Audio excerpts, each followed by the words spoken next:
देखिए, दलित, पिछड़ा वर्ग, अति पिछड़ा वर्ग, आदिवासी वर्ग, आपके खिलाफ इस देश में 24 घंटा अत्याचार होता है। आपको दबाया जाता है, आपको शिक्षा के सिस्टम में रोका जाता है, आपके खिलाफ पेपर लीक किया जाता है और आपके करियर को रोकने के लिए, खत्म करने के लिए किया जाता है। हमने 3 मांगे की हैं। सबसे पहले जाति जनगणना, सही तरीके का जाति जनगणना जो हमने तेलंगाना में किया। दूसरी बात, कानून, हिंदुस्तान का कानून है कि प्राइवेट कॉलेजेस और यूनिवर्सिटीज में आरक्षण होना चाहिए और ना नरेंद्र मोदी ना बिहार की सरकार उस कानून को लागू कर रही है। इसीलिए हम उन पर दबाव डालेंगे और जब तक, मैं बता रहा हूं, जैसे मैं यहां आया हूं ना, रोक नहीं पाए, वैसे ही नहीं रोक पाएंगे जब तक इन्होंने प्राइवेट इंस्टीट्यूशंस में रिजर्वेशन नहीं किया, तब तक हम आगे बढ़ते जाएंगे, लड़ते जाएंगे। क्योंकि आप 90% हो, आप अपनी स्ट्रेंथ समझो, आपको भटकाकर, डराकर, दबाकर, आपके ध्यान को इधर उधर करके आपको रोका जाता है। इस देश में आपके लिए कोई जगह नहीं है। 90% के लिए इस देश में कोई रास्ता नहीं है। आप ब्यूरोक्रेसी को देखो, सीनियर ब्यूरोक्रेसी में आपके कितने लोग? 0। आप कॉर्पोरेट इंडिया को देखो, कॉर्पोरेट इंडिया में आपके कितने लोग? 0। आप हाई कोर्ट्स देखो, आपके कितने लोग? 0। आप एजुकेशन सिस्टम के मालिकों को देखो, मेडिकल सिस्टम के मालिकों को देखो, आपके लोग कितने? 0। मगर मनरेगा की लिस्ट निकालो, आपके लोगों से भरी हुई है। मजदूरों की लिस्ट निकालो, आपके लोगों से भरी हुई है। सारे के सारे कॉन्ट्रैक्ट, सारा का सारा धन 5-10% के हाथ में जाता है और आपको उल्टी सीधी बात बताकर आपके ध्यान को इधर उधर कर दिया जाता है। आपको एक साथ खड़ा होना है और 3 मांगे हैं। पहली मांग जाति जनगणना, दूसरी मांग प्राइवेट इंस्टीट्यूशंस में, प्राइवेट स्कूल और कॉलेजेस में रिजर्वेशन, अति पिछड़ा का, ओबीसी का, दलित का, आदिवासी का। तीसरी बात, एससी एसटी सब प्लान, जो आपका पैसा है, जो आपको नहीं दिया जाता है, आपको वो दिया जाना चाहिए। ये 3 चीजें कहने में आपसे आया था। और ये बात समझिए, आप एक बात समझिए, बिहार की पुलिस ने अभी मुझे रोकने की कोशिश की, रोक नहीं पाई। पता है क्यों नहीं रोक पाई? नहीं, इसलिए नहीं रोक पाई क्योंकि आपकी शक्ति मेरे पीछे है। आपकी शक्ति मेरे पीछे है, इसीलिए कोई, दुनिया की कोई शक्ति उसको रोक नहीं सकती है। हमने कहा, हमने नरेंद्र मोदी से कहा, पार्लियामेंट में कहा, तुम्हें जाति जनगणना करना पड़ेगा।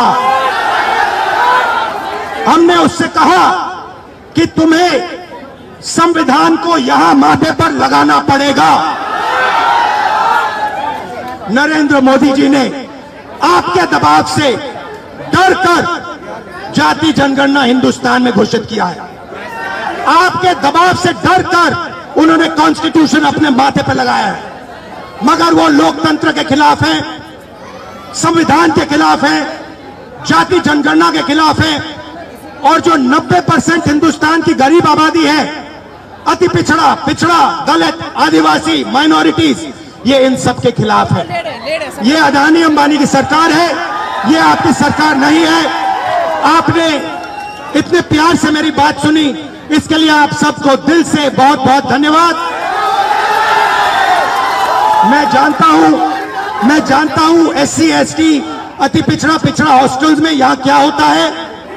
मैं आपको गारंटी देता हूं, जैसे ही हिंदुस्तान में सरकार आएगी, जैसे ही बिहार में हमारी सरकार आएगी, हम ये सारा का सारा बदल देंगे और आपके लिए जो होना चाहिए वो करके दिखाएंगे। आप सबका बहुत बहुत धन्यवाद। नमस्कार, जय हिंद। अच्छा, आप में से कोई बोलना चाहता है? आ जाओ।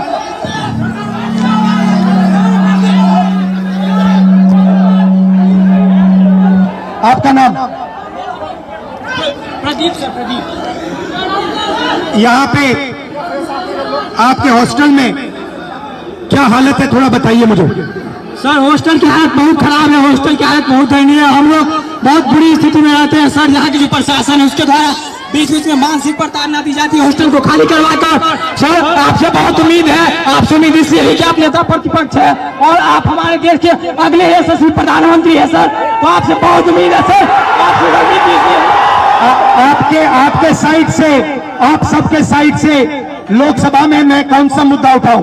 सर लोकसभा में सर जो दलित के साथ भेदभाव होता है और शिक्षा का सर जो बजट है दिन प्रतिदिन घटता जा रहा है और कल्याण विभाग की जो सर बजट है वो घटती जा रही है। दलित की शिक्षा तो सर दलित की शिक्षा योजना स्तर पे मिलती है लेकिन उसको जमीनी स्तर पे नहीं मिलती है सर। ये जो नई शिक्षा नीति है इसमें सर दलित विरोधी है, इसको डिजिटलाइज करने की बात की जा रही है, जबकि हमारे समाज में सर बहुत से लोग डिजिटल से बहुत दूर है, उनको डिजिटल का डी भी नहीं पता है। तो इसके लिए सर कुछ किया जाए और जमीनी स्तर पे किया जाए सर। आप उम्मीद है सर आप कर सकते हैं सर। ये जो पूरा शिक्षा का सिस्टम और स्वास्थ्य का सिस्टम प्राइवेटाइज हो रहा है, इसके बारे में आप क्या सोचते हो? सर ये सर प्राइवेटाइज करने का सर ये सरकार की जो मंशा है सर, उसे SC ST OBC को दूर रखा जाए सिस्टम से सर। हम लोग शुरू से सिस्टम से दूर है, न हमारा मीडिया में कोई है, न हमारा उद्योगपति कोई है, न हमारा बड़ा ब्यूरोक्रेट्स में कोई है। तो सर हम लोग की जो उसमें भागीदारी है वो देनी चाहिए सरकार को। मीडिया के बारे में बताइए थोड़ा। सर जो मीडिया गोदी मीडिया सर हम लोग को दिखाती नहीं है, हमारा लोग मेन स्ट्रीम मीडिया में है नहीं, तो हम लोग चाहते हैं कि हम लोग का मीडिया प्रतिनिधित्व हो। और सर दरभंगा में जर्नलिज्म के लिए कॉलेज हो, जर्नलिज्म के लिए कॉलेज नहीं है, हम लोग जर्नलिज्म करना भी चाहते हैं तो वो प्लेटफॉर्म नहीं मिलती है सर। इसकी हायर एजुकेशन फीस इतनी होती है कि हमारे फीस पे नहीं कर पाते हैं, इसलिए हम लोग कोर्स नहीं कर पाते हैं सर। यूनिवर्सिटी में जो है कोर्स समय पर नहीं होता है, यूनिवर्सिटी में जो है सर बहुत फीस। आप क्या पढ़ते हो? सर मैं DLED कर रहा हूँ सर, सेकेंड ईयर में बाइक माधोपट्टी दरभंगा से। कैसा चल रहा है?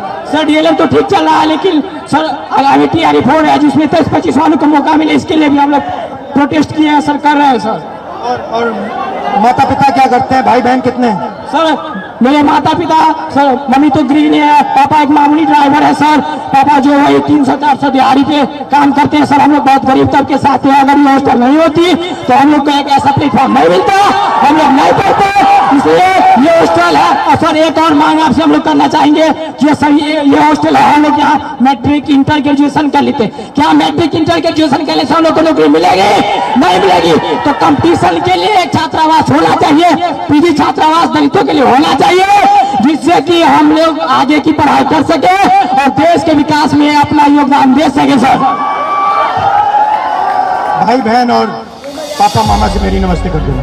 Thank you brother.